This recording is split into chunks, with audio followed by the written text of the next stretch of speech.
నమస్తే రేవంత్. నమస్తే సార్. రేవంత్, నా దగ్గర కేస్ స్టడీ ఉంది, చదువుతాను, కొంచెం డీటెయిల్డ్గా వినండి. Sure sir. నా వయసు 65 సంవత్సరాలు. ఓకే. నాకు ఇంటి అద్దెల ద్వారా నెలకు ఒక 50,000 రూపాయల వరకు సమకూరుతుంది. నేను స్టేట్ గవర్నమెంట్ రిటైర్డ్ ఎంప్లాయీని. నాకు ప్రతి నెల పెన్షన్ కూడా 50,000 రూపాయలకు వస్తుంది. నేను ఇప్పుడు ఎవరి మీద ఆధారపడాల్సిన అవసరం లేదు. మా కొడుకు కూతురు ఇద్దరు కూడా సాఫ్ట్వేర్ ఉద్యోగాలు చేస్తూ వాళ్ళు సిటీస్లో సెటిల్ అయిపోయారు. ఓకే. సో నాకంటూ ఫైనాన్షియల్ ఫ్రీడమ్ నా చేతిలోనే ఉంది. ఓకే. సో ఇప్పుడు ఇంటి అద్దెల ద్వారా నాకు వస్తున్న 50,000 రూపాయలు, అదేవిధంగా నాకు వస్తున్నటువంటి పెన్షన్ ద్వారా 50,000 రూపాయలు, మొత్తం 1,00,000 రూపాయల వరకు సమకూరుతుంది. కాబట్టి ఈ 1,00,000 రూపాయల్లో నుంచి నేను ఒక 25,000 రూపాయలు మ్యూచువల్ ఫండ్స్లో ఇన్వెస్ట్ చేద్దాం అనుకుంటున్నాను. 25,000, ఒక 25,000. సో ఇప్పుడు నాకు 65 సంవత్సరాల వయసు కాబట్టి నా ఏజ్ను దృష్టిలో ఉంచుకొని, అదేవిధంగా రిస్క్ అపెటైట్ని దృష్టిలో ఉంచుకొని, ఇప్పుడు నా వయసుకి నేను నెలకు 25,000 రూపాయలు మ్యూచువల్ ఫండ్స్లో ఇన్వెస్ట్ చేయడం కరెక్టేనా, లేదంటే వేరే ఇతర ప్రత్యామ్నాయ పెట్టుబడి మార్గాలు ఏమున్నాయో చెప్పగలంటూ కూడా నాకు ఒక క్వశ్చన్ వచ్చింది. ఓకే. సో బేసిక్గా రిటైర్డ్ పర్సన్ సహజంగా రిటైర్డ్ పర్సన్కి బోనస్ గేమ్ దొరుకుతుంది అని అంటే ఏజ్ని బట్టి ఆరోగ్య సమస్యలు కూడా వస్తూ ఉంటాయి. సో టాప్ ప్రియారిటీలో నేను ఆయనకి చెప్పేది ఏంటి అని అంటే, ఫస్ట్ ఆయనకు కావాల్సినటువంటి హెల్త్ ఇన్సూరెన్స్ ప్రాపర్గా ఉందా లేదా. ఎస్, ఆయన గవర్నమెంట్ ఎంప్లాయీ కాబట్టి maybe state provided health insurance ఉండొచ్చు. కాకపోతే ఇక్కడ ఒక చిన్న సమస్య ఏంటి అని అంటే, మీరు ఏ ప్రైవేట్ హాస్పిటల్కి వెళ్ళినా కానీ ఇప్పుడు డైరెక్ట్గా స్టేట్ ప్రొవైడెడ్ హెల్త్ ఇన్సూరెన్స్ మీద పెద్దగా డిపెండెన్సీ వాళ్ళు తీసుకోవట్లేదు. మీరు ముందుగా డబ్బులన్నీ పే చేసి కావాలంటే వెళ్ళి మళ్ళీ క్లెయిమ్ చేసుకోండి అని చెప్పేసి వాళ్ళు రెగ్యులేషన్ పెడుతున్నారు. సో బేసిక్గా కార్పొరేట్ హాస్పిటల్ సహజంగా ఏమవుతుంది, ఇష్యూ వచ్చిందని వెళ్ళిపోతాం, సరదాగా ఇన్సూరెన్స్ ఉంది కదా అని చెప్పి వెళ్ళిపోతాం. కానీ అక్కడ వాళ్ళు యాక్సెప్ట్ చేయరు. సో ఇటువంటి సిచ్యువేషన్లో మనం ఇబ్బంది పడకుండా ఉండాలి అని అంటే ఒక ప్రైవేట్ ఇన్సూరెన్స్ అనేది కంపల్సరీ తీసుకొని ఉండాలి. సమ్ టైమ్స్ మన దగ్గర డబ్బులు ఉండొచ్చు, లేకపోయి ఉండొచ్చు. ఇప్పుడు ఫస్ట్ అసలు మీరు అక్కడ మీ తర్వాత రీఎంబర్స్మెంట్ వచ్చినా కానీ ముందుకు డబ్బులు కట్టాలి కదా. ఆ డబ్బులు కట్టడానికి మీ దగ్గర డబ్బులు లేకపోతే మరొక సమస్య అవుతుంది. 2, హెల్త్ ఇన్సూరెన్స్ కంపల్సరీ తీసుకోవాలంటే హెల్త్ ఇన్సూరెన్స్ అనేది ఒక రకంగా చెప్పాలంటే మీ డబ్బులకి భద్రతది, అది మీకు భద్రత కాదు. మీరు ఏవైతే డబ్బులు సంపాదించారో ఒక కార్పస్ని క్రియేట్ చేసి పెట్టుకున్నారో, లేకపోతే ఆస్తులు వాటికి భద్రత. ఎందుకు ఒక హెల్త్ ఇష్యూస్ ఏమన్నా వస్తే ఫస్ట్ ఏం చేస్తారు, దాచుకుని ఆయన ఖర్చు పెడతారో లేకపోతే ఉన్నదేదో అమ్ముకుంటారు. ఆ సిచ్యువేషన్ క్రియేట్ అవ్వకుండా ఉండాలి అని అంటే ఫస్ట్ సెక్యూర్ యువర్ సెల్ఫ్. ఇది కనుక సెక్యూర్ చేయకపోతే మీరు ఏదైతే మిగులుతుంది అని అనుకుంటున్నారో అది వడ్డీలు కట్టే సిచ్యువేషన్ కూడా దారితీసే అవకాశాలు ఫస్ట్ ఉండే అవకాశాలు ఉంది. రెండోది వచ్చేసరికి నెక్స్ట్ వాళ్ళకి సంబంధించి పిల్లలు ఆల్రెడీ సెటిల్డ్ అని చెప్తున్నారు.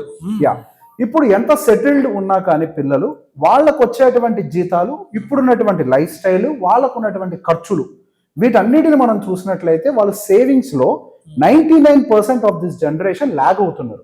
అది ఓపెన్గా చెప్పే మాట, నేను ప్రతిసారి మెన్షన్ చేస్తున్నాను. సో ఇప్పుడు వాళ్ళ రిటైర్మెంట్ కోసం అంటూ వాళ్ళంటే పెద్దగా ఏమీ సేవ్ చేసుకునే కండిషన్ లేదు. పిల్లలు ఎడ్యుకేషన్ వరకు డబ్బులు రూపాయి దాచిపెట్టుకుంటే చాలే అన్న పరిస్థితిలో వాళ్ళు ఉండిపోయారు. సో వాళ్ళ కోసం మీరు ఏదన్నా ఒక ఫండ్ని సేవ్ చేయాలి అని అనుకుంటే యూ కెన్ సేవ్. మీరేమి ఫస్ట్ దీని నుంచి వచ్చి అంటే మీరు పెట్టేటువంటి ఇన్వెస్ట్మెంట్స్ మీద డిపెండెంట్ కాదు. మీకు ఆల్రెడీ హెల్త్ ఇన్సూరెన్స్ కూడా కంపెనీ గవర్నమెంట్ నుంచి వస్తుంది. ఇంకొకటి ప్రైవేట్ ఇన్సూరెన్స్ కూడా ఒకటి తీసుకొని పెట్టుకోండి. అండ్ దాంతో పాటుగా నెక్స్ట్ థర్డ్ స్టెప్ వచ్చేసరికి మీ దగ్గర కొంత లిక్విడ్ క్యాష్ అనేది ఖచ్చితంగా అక్యుములేట్ చేసుకుని ఉండాలి. ఆ లిక్విడ్ క్యాష్ అనేది తీసుకొని వెళ్ళి మీరు ఈక్విటీలో పెట్టకుండా అట్లీస్ట్ ఒక 1 year లిక్విడ్ క్యాష్ అంటే ఒక 12 లక్షల రూపాయలు.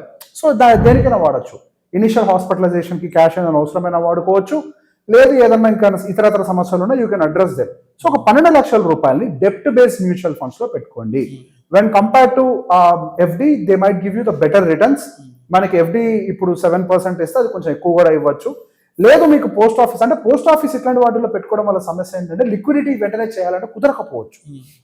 ఇప్పుడు ఈక్విటీ మీరు డెప్ట్ బేస్ పెట్టారనుకోండి, మీరు హాస్పిటల్ బెడ్ మీద ఉన్నా కానీ రెడీమ్ అని కొట్టగానే వచ్చి మీ అకౌంట్లో పడతాయి. మీరు ఏ పోస్ట్ ఆఫీస్లో పెట్టుకున్నారు అనుకోండి, పోస్ట్ ఆఫీస్లో రిటర్న్ ఎక్కువ వస్తుంది, కాదనట్లేదు.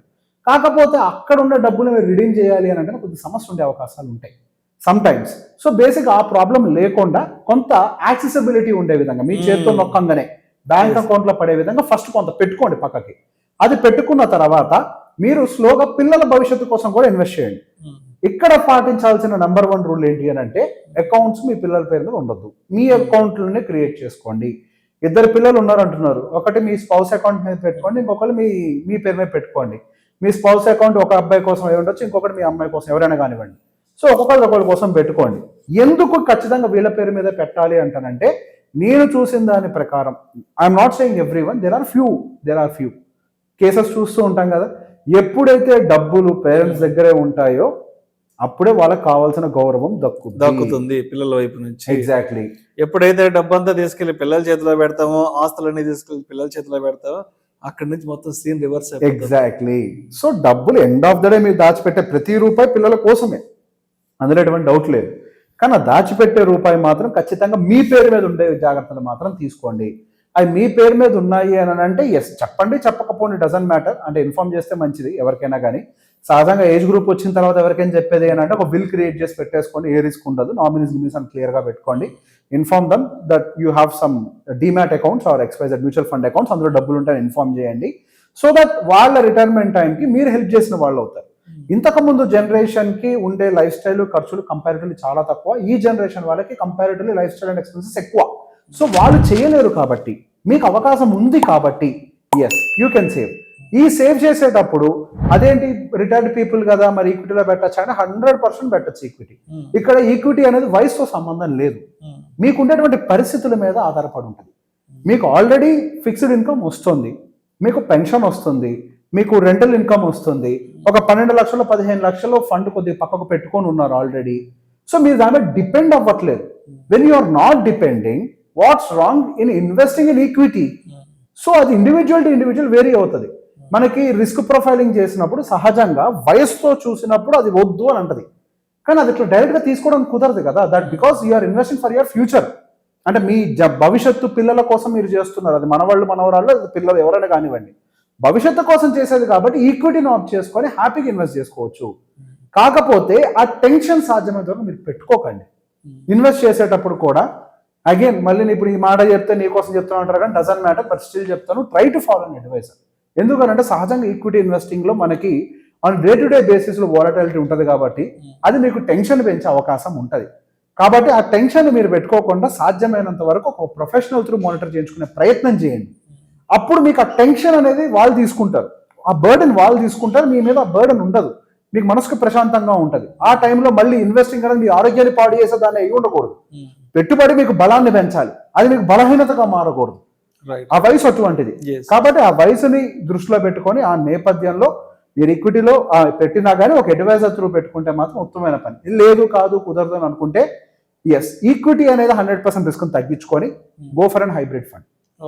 అది కూడా కంపారిటివ్లీ అంటే లైక్ 50-50 ఈక్విటీ అండ్ బాండ్స్ విడివిడిగా తీసుకోకండి. ఎందుకంటే మళ్ళీ మీరు విడివిడిగా జడ్జ్ చేస్తారు, ఈక్విటీ బాగాలేదు బాండ్ అది ఇదని జడ్జ్ చేస్తారు. అట్లా చేయకుండా ఒక హైబ్రిడ్ ఫండ్ తీసుకోండి. 50-50 రేషియోస్ ఉండే విధంగా ఒక మంచి హైబ్రిడ్ ఫండ్ పెట్టుకున్నా కానీ ఇట్ విల్ వర్కౌట్. సో అంటే మీకు ఎక్కువ వాలటాలిటీ క్రియేట్ కాకుండా మీ బీపీ పెరగకుండా చూసుకుంటుంది అది. రైట్.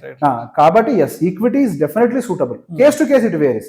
అట్లా కాదు మీకు ఇన్కమ్ లేదు అంటే మీకు తక్కువగా ఉంది ఇన్కమ్, మీకు రెంటల్ ఇన్కమ్ లేదు, లేదా మీకు గవర్నమెంట్ ఎంప్లాయీ కాదు, ఆ కేసు వేరు. మళ్ళీ మీకు రెంటల్ ఇన్కమ్ వస్తుందంటే మీకు ఆస్తులు ఉన్నాయని అర్థం. మీకు ఆస్తులు ఉన్నాయి కాబట్టి మళ్ళీ మీరు పెద్దతులు కంగారు పడాల్సిన అవసరం లేదు. రెంటల్ ఇన్కమ్ అనేది ఒక నెల కాకపోతే ఒక నెల మీకు వచ్చి మళ్ళీ బ్యాంక్ అకౌంట్లో పడుతుంది. మహా అయితే 2 నెలలు ఆగుద్ది అంతే. హవెవర్ మీకు 12 లక్షల కార్పస్ ఉంది, రెంటల్ ఇన్కమ్ లేదు, ఓన్లీ దీని మీద బతుకుతున్నాయి 50,000 వస్తున్నాయి అనుకోండి, ఫస్ట్ మీ గురించి మీరు చూసుకోవాలి. సో అది కేస్ టు కేస్. ఈ కేసులో డెఫినెట్ గా వాళ్ళు భవిష్యత్తు కోసం వాడుకోవచ్చు, వాళ్ళ భవిష్యత్తు. హవెవర్ ఏదైనా ఎమర్జెన్సీ వస్తే రిడీమ్ కొట్టొచ్చుగా. ఎగ్జాక్ట్లీ, అవును, రిడీమ్ కొట్టొచ్చు కాబట్టి ఈక్విటీ హ్యాపీగా వాడు. Thank you so much Revanth. Most welcome అండి.